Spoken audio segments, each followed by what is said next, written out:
পাগলাই খাবা জাল দেখ যেমনি ভালো হয় সামনে।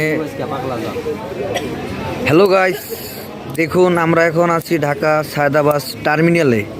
এখানে আমার এক মুরব্বী কাকা কত সুন্দর করে ঝালমুড়ি রেসিপিটা দেখুন।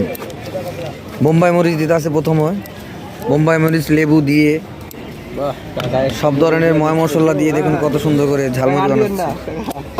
দেখুন গাইস, আমার ওই যে মেজো ভাই আছে, ওই যে ছোট ভাই আছে, ছোট ভাই মেজো ভাই, এই দেখুন আমার কাকায় ঝালমুড়িকে চেতাই ফেলাবে পুরা। দেখুন 30টার জায়গায় 40টার দিন এইটার মধ্যে 40টার বানান কে কাকা? হ্যাঁ ঠ্যাং পিঠাতে বানাই দেবো না? 40টা। আচ্ছা ঠিক আছে, সুন্দর করে ঠ্যাং দিয়া ঠ্যাংয়ের ঝালমুড়ি। আমাদের কথাটা মনে রাখুন, বিশেষ করে আমরা তো টার্মিনালে অনেক বছর পরে আইছি, বুঝছেন? দেখুন যাইতাছি তাও আবার মনে করেন না দুঃখের বিষয় যে নাড়া মারা গেছে, তারপরও মানে খিদা লাগছে স্পেশাল ঝালমুড়ি সেই কারণে মনে করেন মুরগির ঠ্যাং দিয়ে।